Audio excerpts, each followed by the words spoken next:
All right, everybody, welcome to Math with Grace. Hello, everybody. Today we are going to be looking at our final video for pre-algebra for the entire year. Semester, you guys did a great job. We're looking at our final video now. We're working through the last bits of our checkbook and our checkbook register. Now this video is just going to be a quick overview. I'm not going to be doing problems from every lesson. Most of this you're just going to need to read through on your own. And that is true of lesson 6, okay? Lesson 6 is going to talk to you all about credit cards and their usages, what's good about a credit card and what's not so good about a credit card. So please read through it and then answer the questions that are there. Now, lesson 7, I'm going to spend a little bit more time on, and that's keeping a check register. A check register is really important when you have a checkbook and you're writing checks and you're making withdrawals and making deposits. You want to make sure you're keeping track of all those things so you don't accidentally spend more money than you have or try to spend more money than you have. Okay, last thing you want is to write a check to someone that you don't have enough money to cover, because what's going to happen is that check is going to be sent back and your bank is actually going to charge you a fee. So your accounts will go into a negative, and that is not a good thing. You do not want to be in negative accounts, okay? So we want to keep track of what we're spending and what we're depositing so that we know how much money is available to us. Here is what basic check register looks like when you get checkbooks from the bank. They'll give you one or two small little books, and they are check registers. And they have these white lines and gray lines and all this different slots for you to put information in. Now, obviously, this one is pre-written a little bit just to show as an example. And so we have, usually here, we have number or code. This is where you would put in your check number if you wrote a check, or the code for what you're, just like a shorthand of what you're doing. Here is their beginning deposit, so they wrote DP for deposit, okay?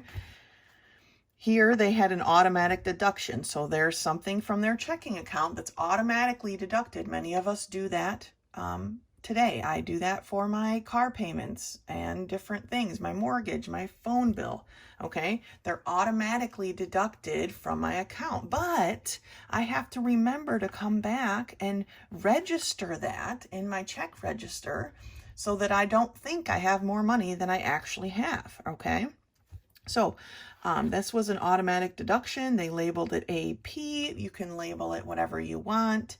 Honestly, whatever note that goes here is really for your own benefit, for you to help you keep track of what things are.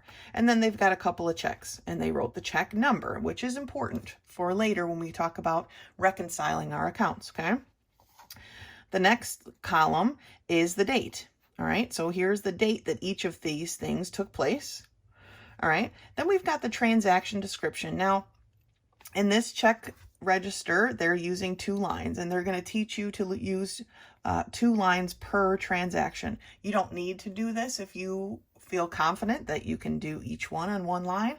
You can do it that way. Some people use 2 lines just so they have a clear denotation of each different transaction, but that's up to you. Some of this stuff you'll learn here today. We'll do it one way in this book, and you go out in the world and you'll figure out what works best for you, okay?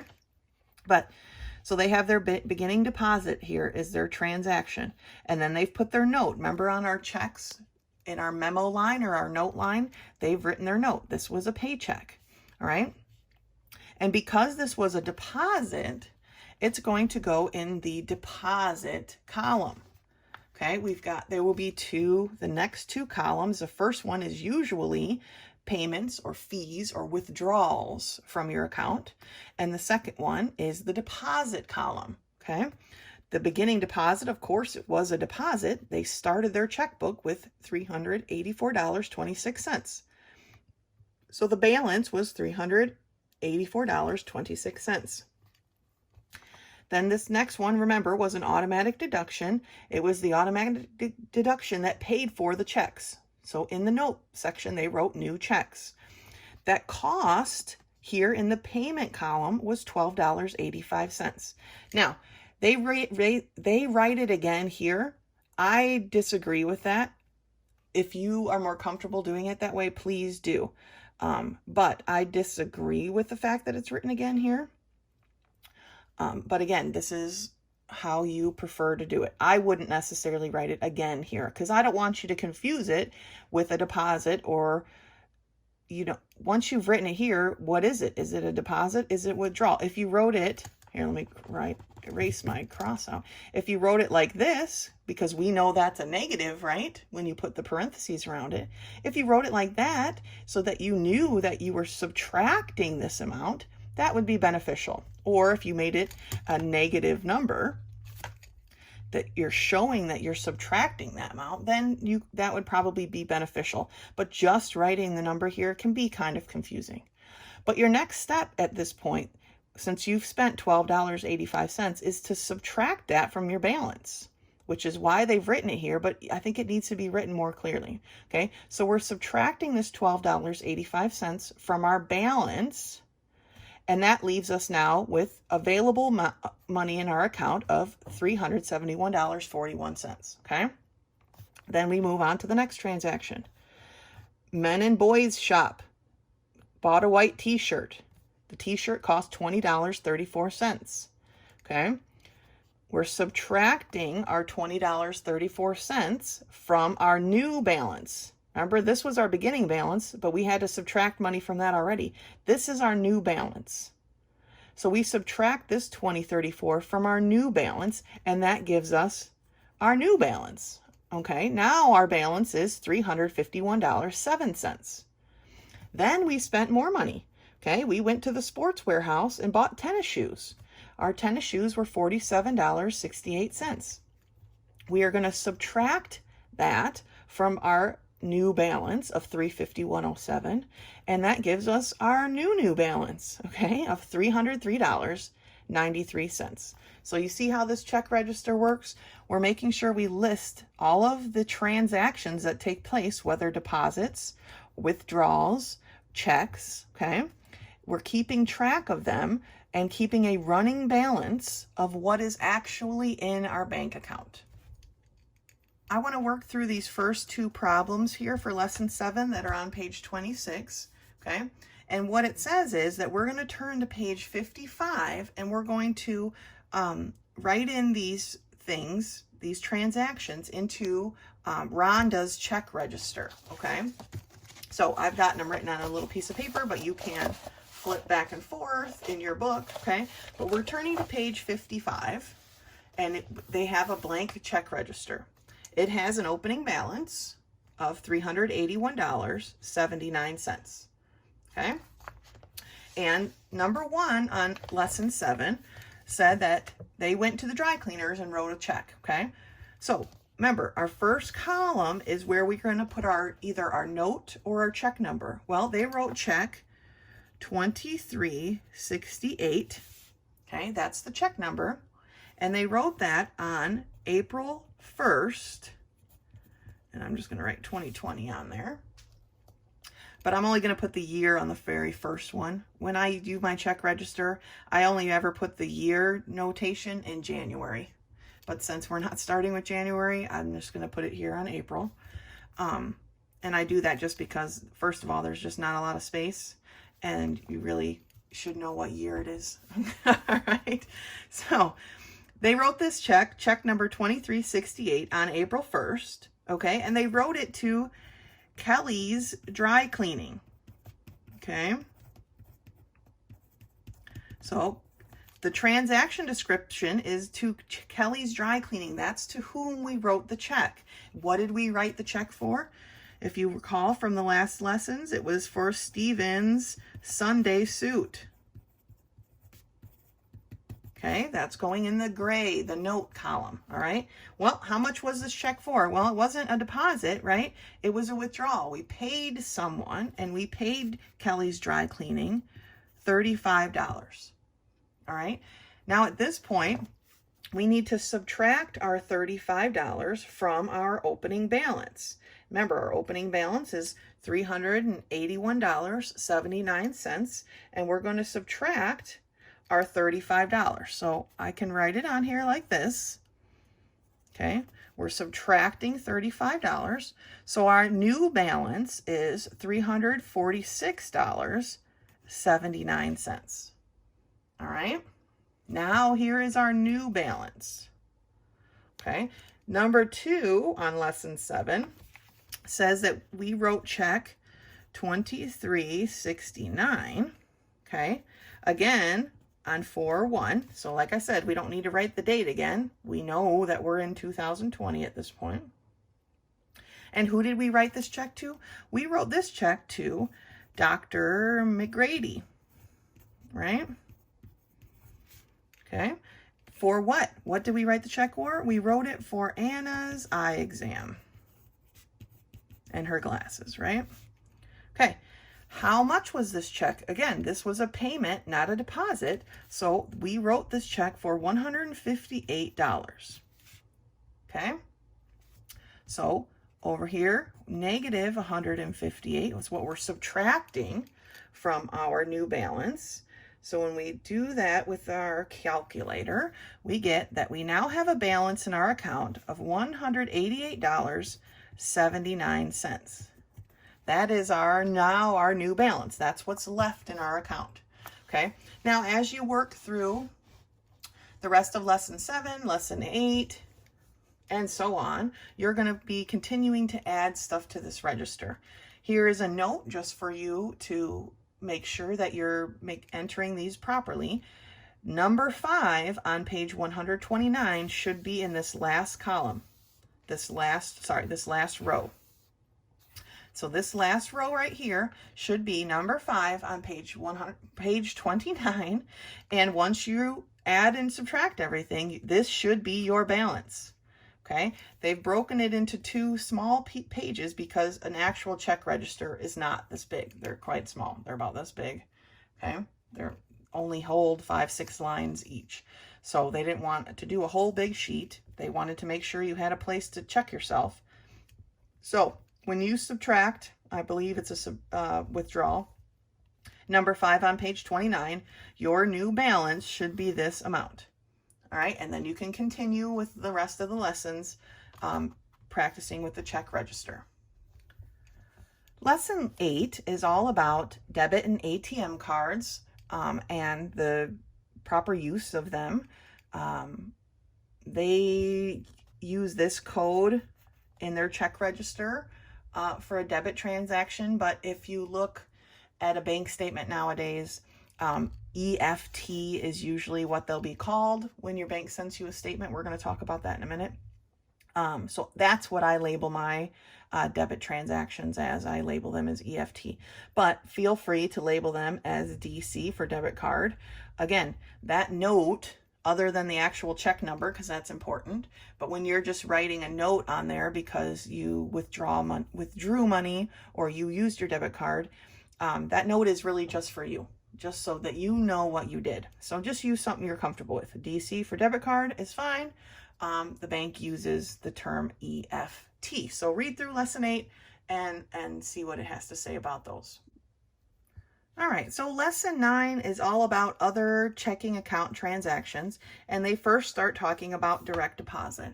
A lot of people nowadays have their paychecks direct deposited, which means the company that they work for automatically puts their paycheck into their bank account. Now, it's important, just like when we had automatic withdrawals, that we go back and we enter that into our check register. Okay, we're not necessarily, because say my husband, he gets his direct deposited, but he doesn't even get a slip in the mail. Okay, they email him his receipt. Okay, so it's not like he has a paper receipt, but he gets an emailed receipt of that direct deposit. He gets an emailed paycheck stub, and from that we can enter that into our check register so we know how much money we have available to us. Okay, and if you flip past the unit test here, then they're talking about money transfers. Okay, a money transfer is when you send money, say, from your savings to your checking, or your checking to your savings, or when you transfer money within your bank accounts in any way, or from your bank account to someone else's bank account, honestly, without having to write a check. That's called a money transfer.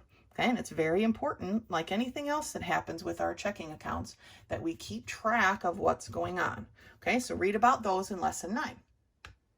In lesson 10, you're going to take a look at Sally's budget. Okay, right? We talked about Jacob's budget and Sally's all gung-ho. And so we're going to review putting together a proper budget with Sally's expenses. Okay, so take a look at that in lesson 10.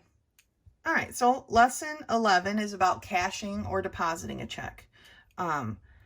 When we deposit money into our bank account, we want to fill out a deposit ticket. At the back of your checkbook, there are always a few deposit tickets that actually have your bank account information on them. If you use all those up, they have generic blank ones at the bank. Now you'll have to supply your account information, but they have them available for you. But when you fill it out, of course, important to note is the date. We want to write what date it is on our deposit ticket, okay? Then they have different spots here. The first spot is usually for cash. If you're depositing cash, you would write how much cash here, okay?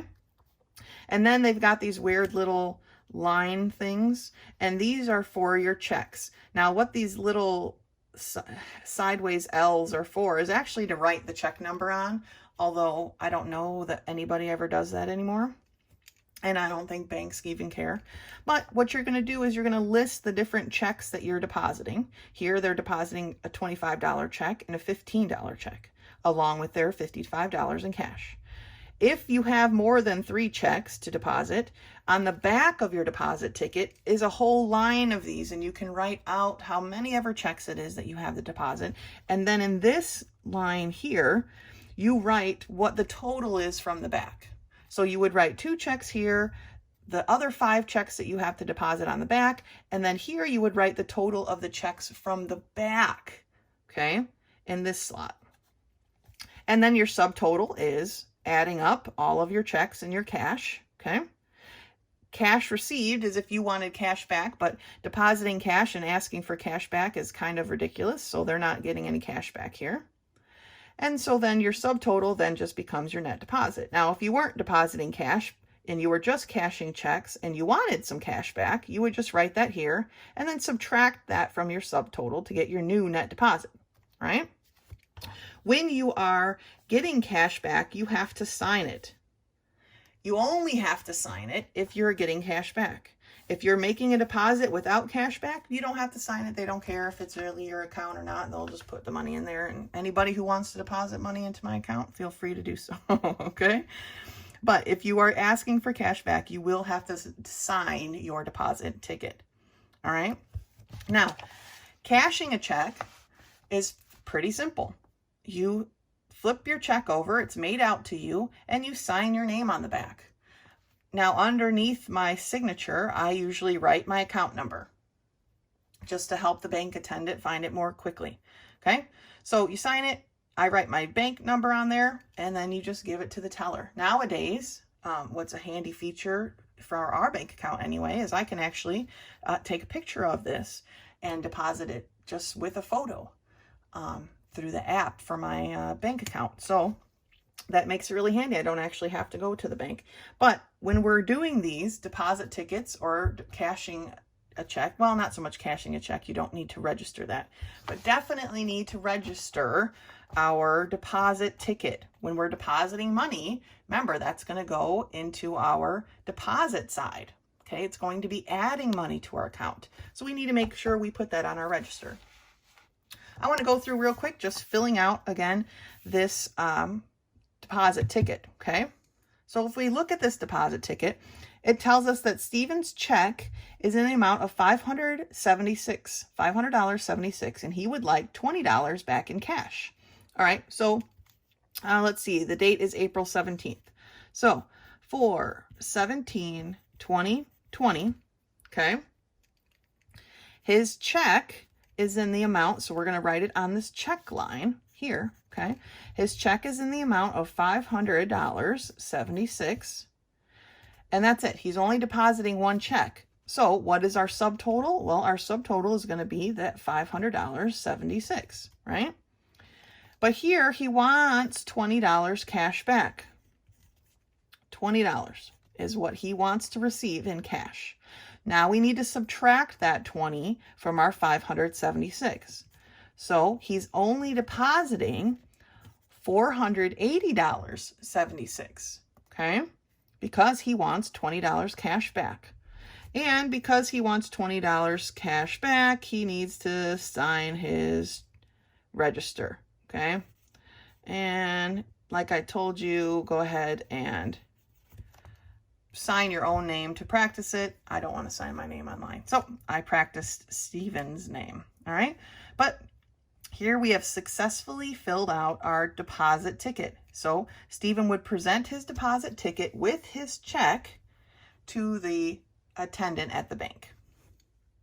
All right, lesson 12 here is all about recording expenses using a multi-column journal.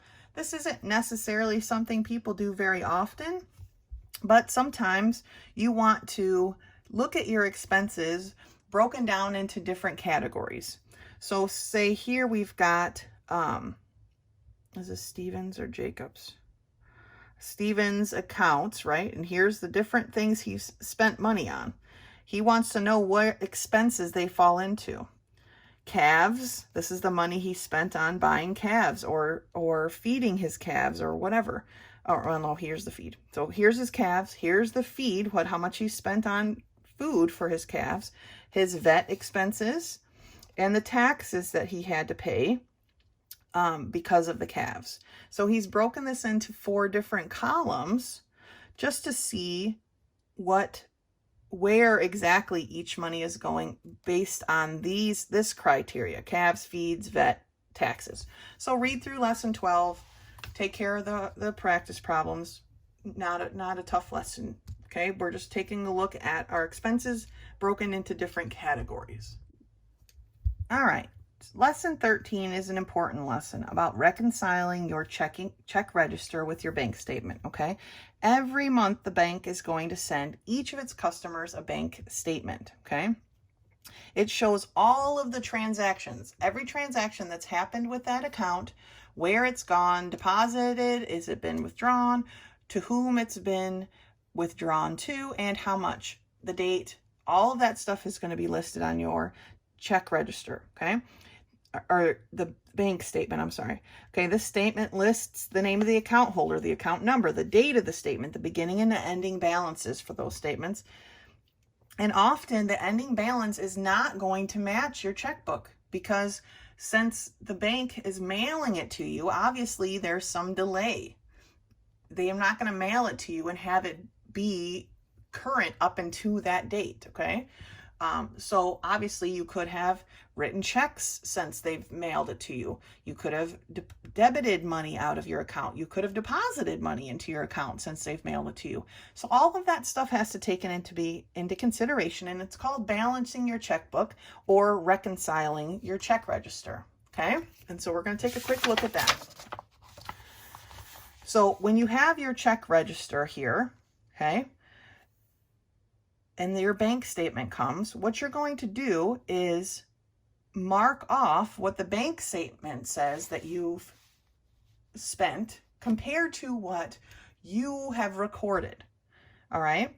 So it says here to tear out the bank statement on page 59 and 60 and use it to check against here. So I'm not going to tear it out of my book, but please feel free to tear it out of yours. But let's take a look at it. So here's this bank statement.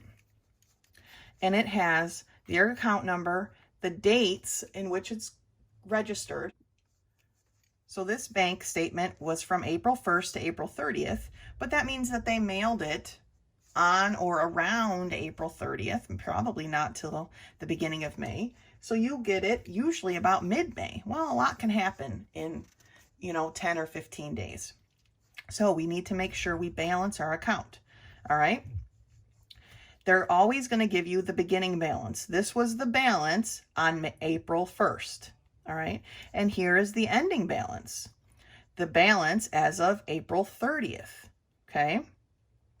And then some banks will do this: the total amount of deposits, the total amount of checks written, the total amount of debits, the total amount of fees, all right?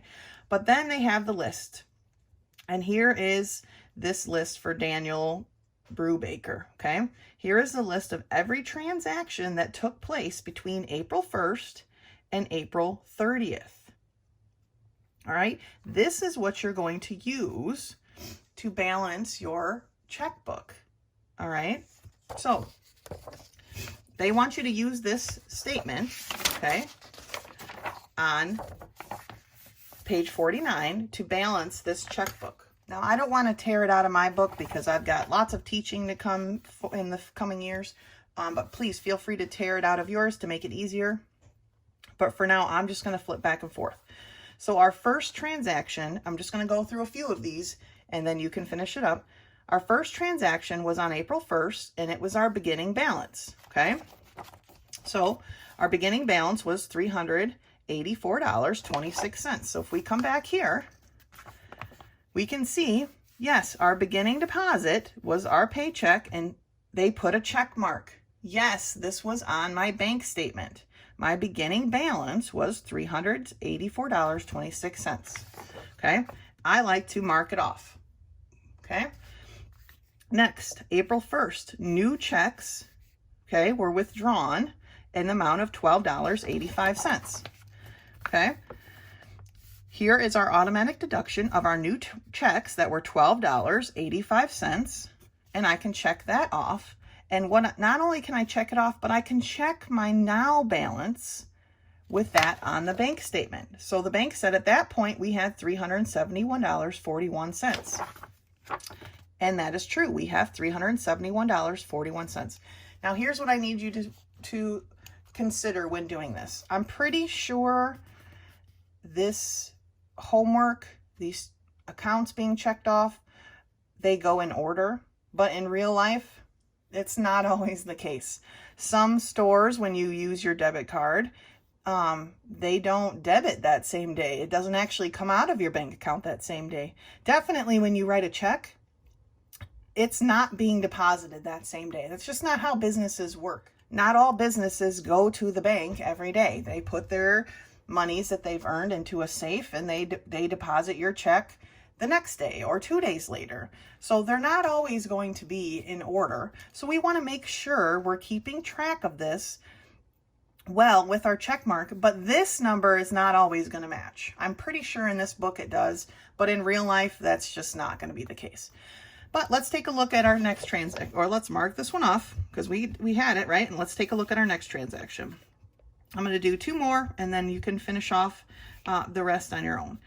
But let's see, April 7th, we wrote a check number 101 for $20.34. We flip back, we've got check 101 for $20.34, okay? Now the checks will not say check written to blah, blah, blah. It's just going to give you the check number. Now, when I go to my online bank statement, because now a lot of stuff's online, right? I can actually click on it and it will show me the check. It will actually physically show me a picture of the check.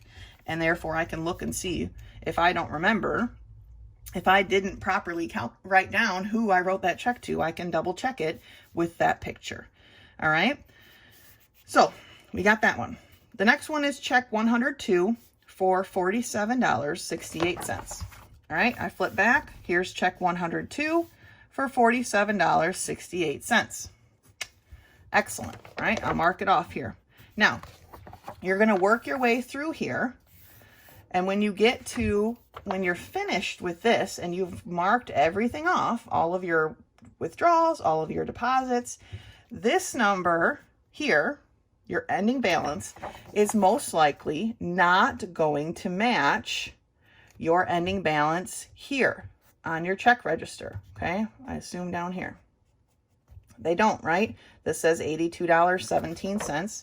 This is $317.17, all right? What we need to do to reconcile and to balance our checkbook is to take this number that's on our bank statement and add and subtract anything that we didn't put an X next to, or a check next to, because the things we didn't put a check next to just weren't on the bank statement, but that doesn't mean we didn't actually spend that money.